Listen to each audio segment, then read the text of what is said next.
Usha Mayani, who lives in Panama, and I'm so jealous of I've got this beautiful picture of where you live and overlooking the Panama Canal. I nearly said Suez, over the Panama Canal. Just had this lovely vision of that place. And you are one of the contributing authors to A Different Story. So did you want to say anything else about yourself before I launch in with some questions? No, I was born and raised in Panama, and my parents are immigrants to this country. They came from India. My father came in 1948, so that kind of puts you in perspective. And I have a very, Latin country, Indian parents, and a very American education. So I consider myself pretty diverse. So that's all I would say. That's all I would say. Oh, lovely. So can you tell us a bit then about how and when you started writing? Well, it's funny. I think that sometimes we don't remember things, right? Yeah. But I do remember as a child, I remember one time I was very young and I was very angry. Like I got angry.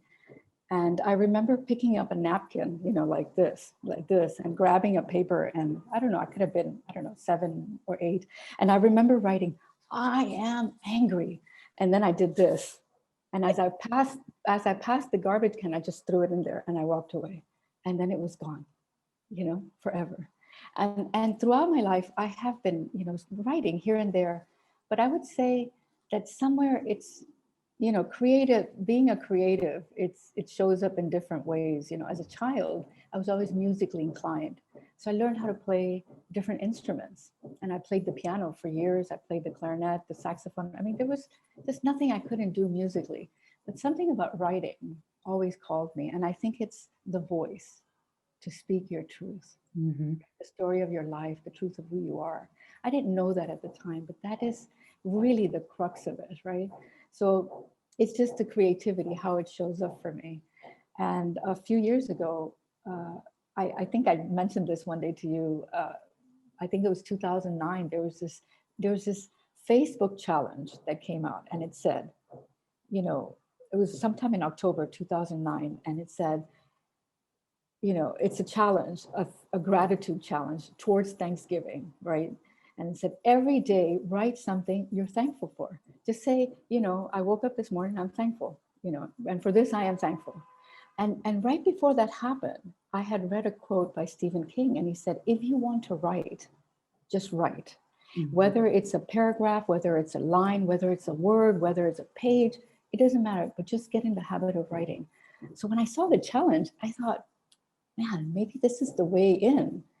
And so I did. And what happened was October came and I wrote into November. When November, Thanksgiving showed up, I was like, this is just like, the energy was so lovely. I mean, and I didn't know it at the time, but what I was experiencing was a total connection to everything that was living, if there's any way to describe that. And it was through gratitude. So what I did when everybody dropped off, I said, no, I'm going to do this till Christmas. When Christmas came, I was like, no, man, this is not going to stop. So I said, I'm going to do this till New Year's. And I did. And then I wrote on the 31st, my last post. And that was it. That was 2009. Well, 2010 started. And 8 days into the year, my mother passed away. And I was so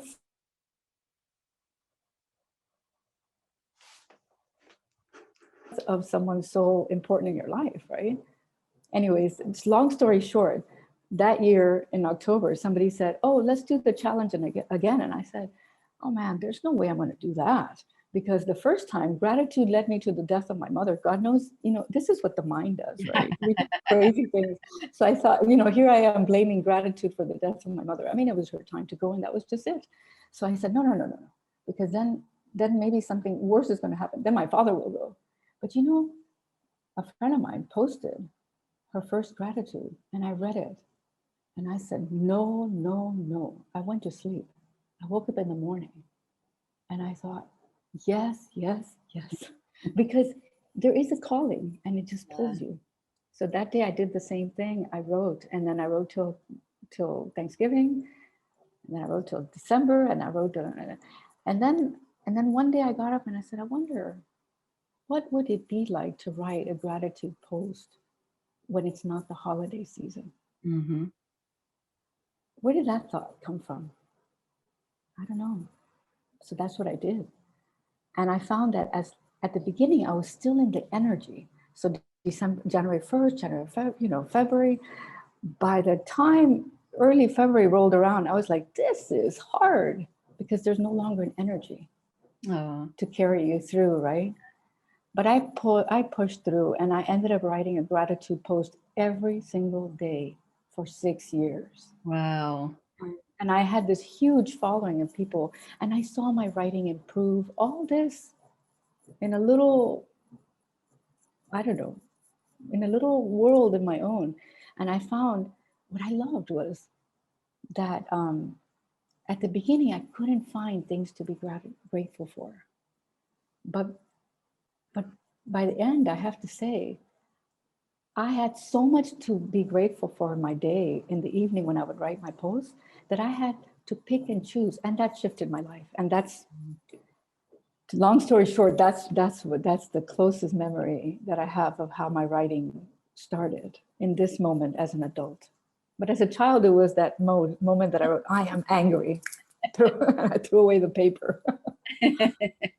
But I love that as well, because that you can do that, can't you? It can just helps to get something out of you. But I love all that. I didn't know the full story of that. Somebody's just letting somebody in. I didn't know the full story of that. And because for me, you are the epitome of gratitude. Like, you know, if anybody was going to say sum Usha up in one word, that would be it, gratitude. Because you just exude that completely. I absolutely love that. Oh gosh, that's so good to hear, you know. That's good to hear. Because recently I wrote something and the word beyond gratitude came out as I was writing. And suddenly, oh, it was for my birthday. Actually, that's what it was, you know. And I wrote, you know, I'm becoming very forgetful. I have to say, everything seems to jumble into one moment. And so I was writing, and then something I wrote, and I said, oh, it's beyond gratitude. And then next thing I knew, every single post that I was saying, thank you, I was saying, you know, or not every single post, but most, I kept saying, you know, beyond gratitude, beyond gratitude. And I thought, how interesting. I've reached the point of gratitude and then I've gone beyond gratitude. Beyond it, yeah. But it's where it comes from, isn't it?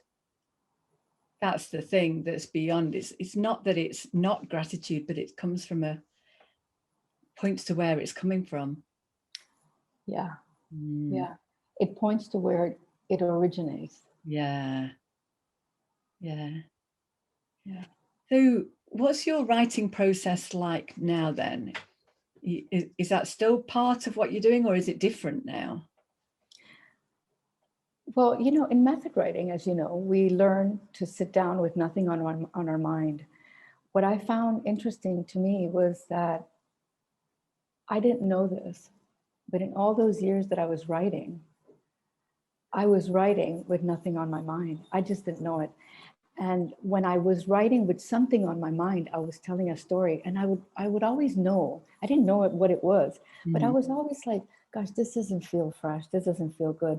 And then I would just stop and I would say, I'm going to do this later. But I didn't know why. But now with method writing, with the whole process of writing, sitting with nothing on your mind, I've learned that intuitively, I knew that. I knew that. Oh, and you know, in between the gratitude and everything that I was doing, I was writing, and suddenly I noticed that I really wanted to write. And out of nowhere, I had this thought, like my sister told me, you should start taking classes online, maybe UCLA. And then anyways, when she said that, one day she sent me a link, and I opened it, and I thought, oh no, my God, this is UCLA, all these writers and people who want to be writers. And, you know, I got totally in my head about this. And I said, oh no, gosh, how am I going to be in that? You know, I graduated from college in 1989 or 80. I don't know. I don't even remember. And I thought, how am I going to go back and do that with all these young people and all this thing? Anyways, it was the extension class. And finally, I went to sleep one night and I had looked at the website and everything. And then I suddenly woke up at 2 a.m, like, with a jolt. And I said, I got to do this. And I sat down, I got up and I turned on my computer. I got online and I just, I signed up and I did. And that was an interesting experience for me because we wrote and they taught us technique, but they didn't teach how to access the creative genius, so that you don't have mental block. But I so appreciated it because I learned how to write in third person and all these things.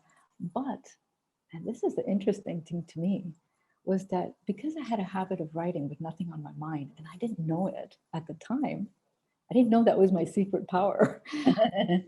I had a habit also. My mother had passed by then. So I had my own office and my father had his office. But one of the things I got in the habit of doing was I never used my office after my mother passed. I would walk into my office, my father was there early, and I would walk in and I would drop everything in my office, just drop it. And then I would pick up my laptop. I would pick up my laptop, my phone, and my glasses, my reading glasses. And I would go to his office. And now he was in his 80s by then. He died when he was 92. So he would sit in his desk like here, sitting here. And this was actually his chair. And he would sit. And then I would sit in front of him and I would open my laptop. He would have a newspaper, and he would read the newspaper. And next to us, the glass on his right, which was my left, was the wall. And it was a glass wall, right? And so the office was at street level. And it was a glass that we could see. But if you're standing on the outside, you saw a mirror. So what we saw, there I was writing away from my class at UCLA. And my father was reading the paper. And we would just have moments. It was we shared space. And it was so intimate. We didn't have to speak. We were just in each other's presence. And what happens is that I would look up, and sometimes he would look up at the same time, and we would see all kinds of things happening in front of us. People didn't know that we were sitting inside, or if they did, they didn't care. But they would be like, brushing their hair, zipping up their zipper, fixing up their bra, and picking their nose. And we would look at all this, and then we would look at each other and we would chuckle. And then we would go back to whatever we were doing. And that wasn't the only thing we did. We would look at this, and then we would look across the street, and it was like this whole world was happening, and we were just observing it. And for my UCLA class, I used to sit there and write. So everything I wrote for that class came from sitting there with nothing on my mind and just looking up and just writing. So one day the teacher said, we were presenting our stuff and people were giving their opinion, but a week later, the teacher would give his opinion. And he wrote, and I quote, I'll never forget this. He said, "People, pay attention." And then he wrote, "Usha, I could teach how to write, but I cannot teach creativity." Oh. And that was like the highest compliment, yeah. Right? Yeah. So, wow. Yeah. I was just floored by that. And of course, I didn't know what all of that was until 10 years later, 10 years later, I end up in method writing online with Jules Swales. And the first thing we learn is write with nothing on your mind. I was like, oh, I know how to do that. I've been doing that for years. And then the word creativity, how it comes through, it plummets through you, boom, right? I was like, oh, I've experienced that, but now I know it consciously. And what a difference that makes. So how did you come to be in Jules' class then? I was in a program with Michael Neal called Creative Genius? I don't remember the title now. Like I said, I've been forgetful about a lot of things lately. And but it was an interesting class because we had part of it was online and part of it was in person. Well, the first day I didn't know this, but Jules' sister was in that class, and the first day apparently Jules was there. I don't remember. I never met her for sure. I didn't. But in the first circle of a group of people that got together, Jules was with my sister, who was doing it with me, Vina. Vina was in the class with me in the mastermind, and so they talked and then, but somebody else had done method writing with Jack Grapes in Los Angeles, and I had met that person. So she was telling me, you gotta, if you want to write, you should look into method writing. But you know, the irony of it is, one day before this, I had looked it up online, Googled it, because I thought writing program, and guess what? Jack Grapes came up on my search.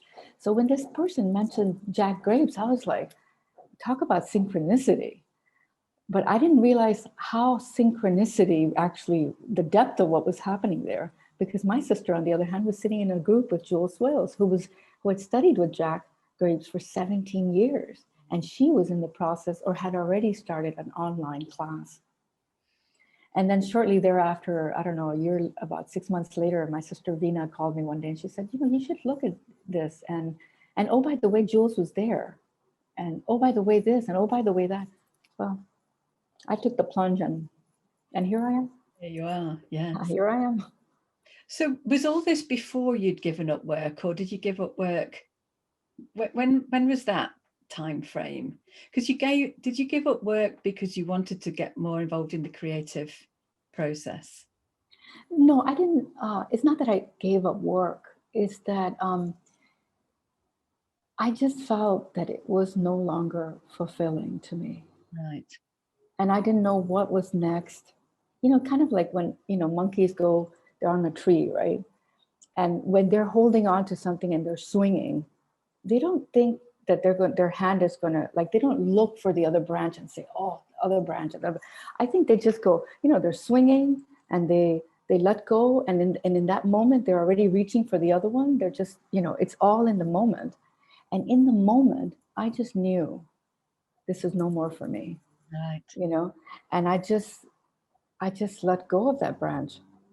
And I knew something was going to happen. Mm-hmm. I trusted that, but I got to say, I trusted it, but I went in and out of my thoughts about that. It wasn't like, oh, I trusted it. And, oh my God, the updraft lifted me. And oh my God, I got the other branch. And oh my God, it was a perfect, no, no, no, no, no, no. It was painful, painful. But as much as I tried, I just knew I couldn't go back. I just could not go back. And I think that's creativity calling you. You know, that which you are seeking is causing you to seek. You can never turn away from that. You just can't. No. So that's my story. I know, I love it. I love it. I'm learning so much about you as well. It's just beautiful. So I know that writing is really important to you now. Like, I know how important it is. I know how much, like, when it comes to class, it's like, it's nothing else can get in the way. And yet you're not that bothered about publishing, are you? So what is it?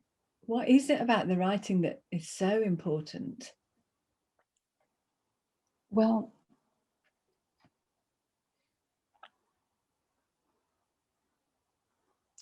when I first started writing, my father showed up a lot.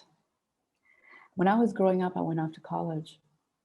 And I talked so much about my father that one day, this man that I was dating, I was so in love with him. He says, I'm so sorry. I'm so sorry that you grew up without a mother. I mean, I'm so sorry about your mother. And I was like, my mother? What about my mother?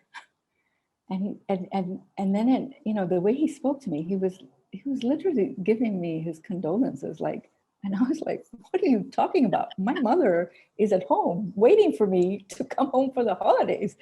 And anyways, it shocked me how much I talked about my father.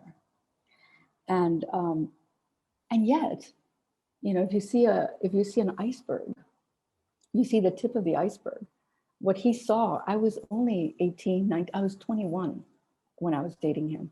So what he saw was the tip of my iceberg. Even I didn't know what was underneath, the tip of the iceberg. But what was underneath was what I never talked about. And that was my mother, right?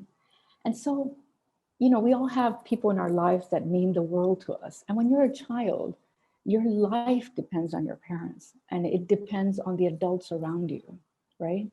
You don't know life without your parents, and you certainly don't know life without your mother, because that's that conception, right? That you are conceived and you already are aware of this being, right? And so I don't know if you know this. I mean, I finished saying that I was musically inclined. I played all these instruments. I could learn any instrument.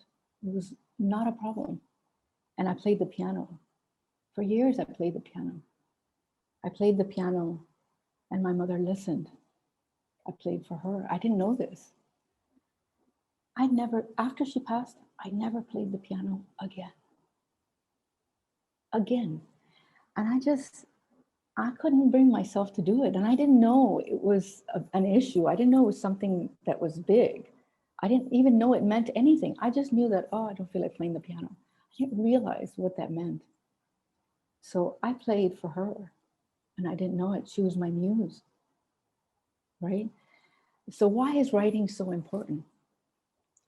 Because at the beginning, my father showed up so much that I was so tired of him. I kept saying, you know, he's already passed. And I kept saying, man, I love you dearly, but you just need to stay out of my writing. And then I went deeper, and then my mother started showing up. And that's when it hit me. Why is writing so important? Because when she was alive, I played for her. And now I listen to her.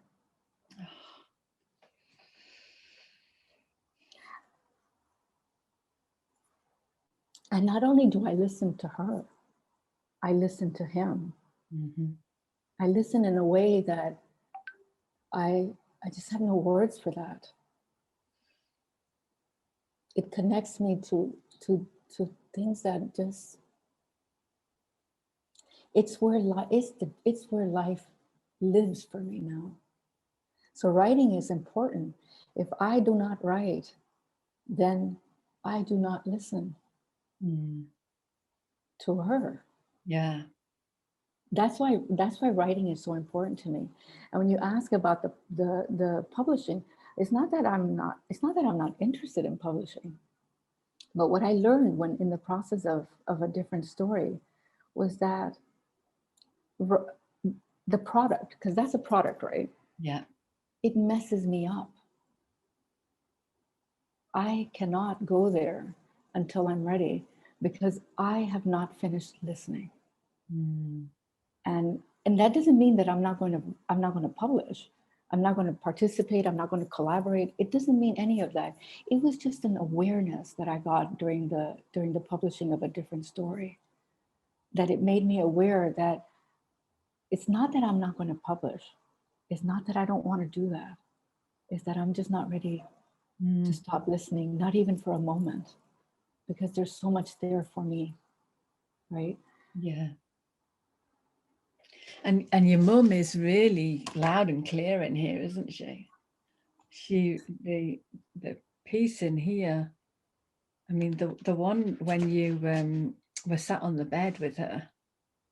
Oh my goodness! Like I could see her so clearly through your writing. Just trying to put my hands on it now, but and speak her name as well. I mean, the writing in here, Usha, it's just fabulous. Absolutely, you know, I'm the biggest fan, I'm sure. Well, I have to thank you for that because I don't see it. I don't see it. I think most of us can't, though, can we? Yeah, you know, but I don't have any judgment on that. No. The way I see it is that it's good not to be comfortable in your laurels, you know, like your achievements. Don't get comfortable. Don't. First of all, life is about change. Every time you get comfortable, the rug will be pulled out from underneath you, right? So the same thing goes with writing. If you want to, for me, if I want to continue having my writing to be fresh and for it to mean something, I have to always come from the point of view of, I mean, without beating myself up, because now I don't beat myself up. I just look and I say, well, you know, I'm not a good writer. I'm not a good writer, you know, but then I'm not writing for myself. So I have to always remember that, because if I get comfortable, then my audience becomes me. And who the hell wants to be me and me and me in a mutual admiration society with the mirror? I mean, no, we write to get it out, right? And how it lands on the reader is the most important thing. You know, gosh, I was thinking about this as I was thinking about this interview.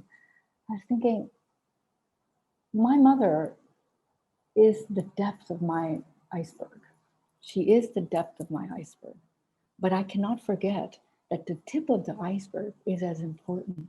And that is my father. I have a sense that at some point he's going to show up, right? But what I wanted to point to is, why do we write? I think all of us have trauma in our lives, especially if we go back to our young childhood, right? There's always a moment where we were happy, innocent, and then something happened and trust was broken, right?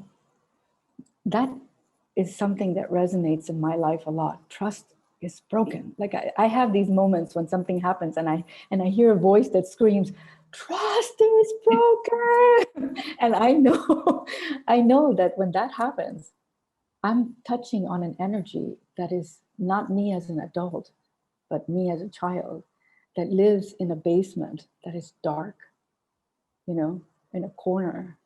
And she cowers, you know, she just cowers, like terrified. How many people have that experience? I think all of us do, so at some point or another. And everything changes from that moment on, right? How you view world, how you see the world, how you see people. For instance, I don't trust doctors. I don't trust nurses. I don't trust anyone in the medical profession. I mean, that's terrible to say. I don't trust lawyers. I don't trust the judicial system. I don't trust, you know, judges. I don't trust anybody. In fact, if I look, I say, I don't trust anybody in authority. Why? Why? And there is a question I'd love to answer in my writing, but it comes out. What's the story of my life, the truth of who I am? What does that child think in the basement? And you know, my writing, when I think about my writing, I think me as an adult who's terrified to go into the basement opens the door with a little candle and walks down the steps and sees a little bit. Just there's a little bit of light. So it's still dark, but I still see something. And every time I show up on the paper, behind me, there's another version of me with another candle. So now there's two candles. We're going down into the basement, slowly, quiet. We don't want to terrify the little one in the corner, cowering, right? But we are also afraid, right? So then the next time I come back to the page, another one comes down with me, version of me that is less afraid. Me, the next one, the next one. And we just keep coming down. We keep coming down. And my hope is that it's a lifetime for me to keep going down into that basement until I reach a point in my life that I don't think it's ever going to be that I don't have anything else to write. But I think that when all the versions of me have come down those steps with the candle, and it's so well lit, and I look at this child cowering in the corner, the child will kind of look up and say, "Oh, wait a minute, it's not so scary after all," you know.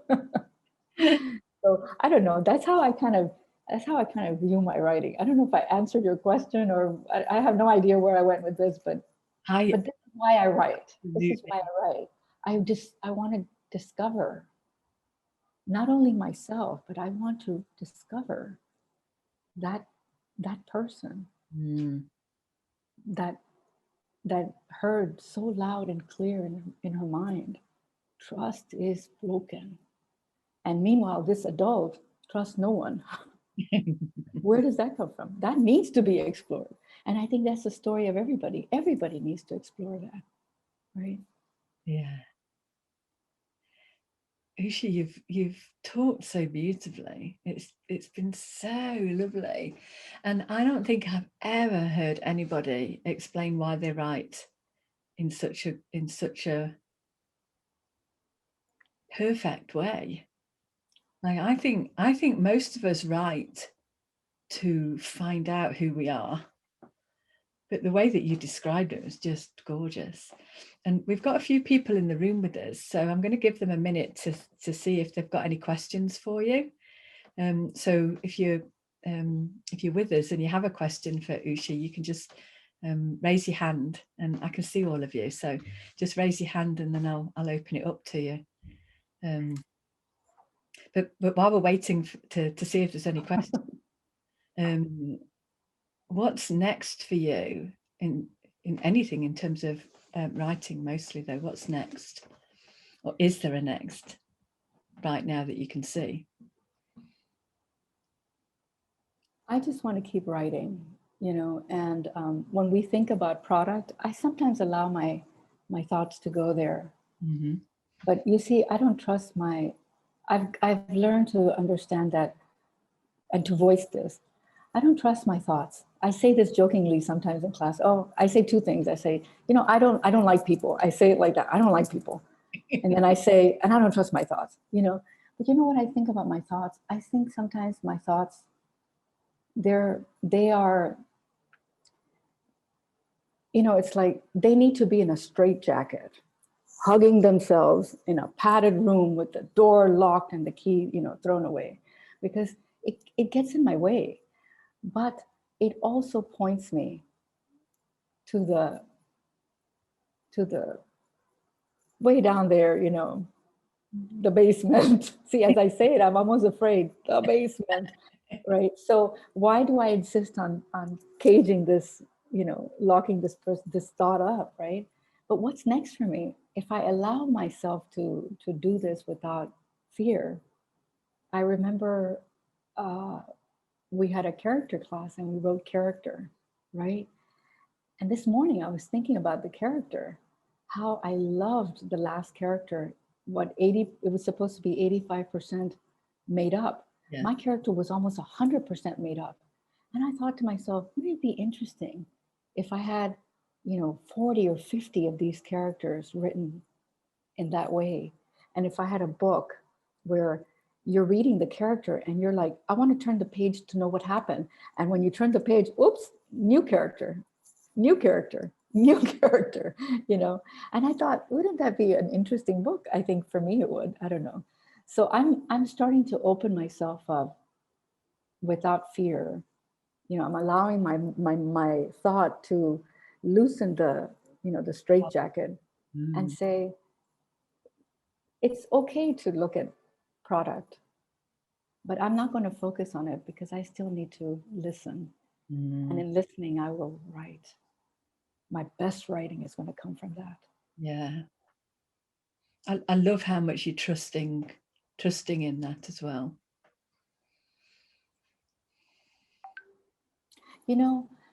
It's not coincidence that the gratitude challenge came in 2009 in October. It took me a long time to understand that because it was paving the way to something that I would need to move through the grief of my mother's passing. Right? I didn't know that. Yeah. And today I trust everything because there's some things we don't see because we're not, we're not meant to see that. We are meant to follow the breadcrumbs. Yeah. And just keep following the breadcrumbs. And Steve Jobs said it so beautifully. the dots you connect them. Yeah. You have to connect them in the future. There's no way to connect them in the present. No. All you can do is follow Yeah. the breadcrumbs. I've really been seeing that just recently, because, you know, setting up the publishing company was not like, where did that come from? Yeah. When I look back, I can see the breadcrumbs that were leading to it. And there were breadcrumbs that I didn't know were breadcrumbs until now when I look back. I really get what you're saying there. Yeah. But you got to trust, right? You just got to trust. Like, I don't think it's coincidence that you published a different story. I don't think it's coincidence that that journey that you were on that led you to becoming a publisher happened in this moment during the pandemic, and it happened, and the first book you publish is a different story. I don't think it's coincidence, and I don't think it's coincidence that I'm in the book, because if I'm a person that doesn't want to look at product, like, how cool is it that I've already experienced a publisher, right? It's all not just meant to be, but it all is as it should be. I trust that. So does anybody have any questions? I haven't seen any hands go up. I think what you've done, Usha, is you've put us all into such a beautiful feeling. It's been so nice, really, really nice. I'm so delighted that we got the chance to have this conversation, and just for me to see a little bit more behind the scenes of what's going on in Usha's mind. It's just been gorgeous. Well, you know that I'm either going down the steps into the basement and either followed by other versions of me with candles, or or I am in the padded room in my thoughts, Yeah. you know, torturing myself. but you know, we all do that, don't we? Like, we all do that. Like, I had so much thinking about, you know, publishing a different story. Like, you know, that was a huge learning curve for me. Like, how many times I thought I was in the padded cell. How many times I was thinking, what the hell do I think I'm doing here? You know, this is way out of my comfort zone. But there was still something that just carries us along. And we have all of this stuff, but we still do it anyway. That's the thing about the writing, isn't it? No matter what we think about our writing, and no matter how hard it feels sometimes, and no matter how much we go into that deep place and we really unearth some stuff that's often very emotional, and yet we still do it. Yeah. And you know, it's very clear to me that which you are seeking is causing you to seek. There's just, it's the inevitable. It's the inevitable in your life.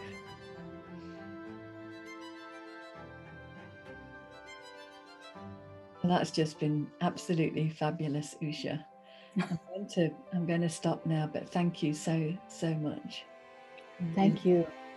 I really appreciate the time and the conversation. Thank you. Thank you. Thank you.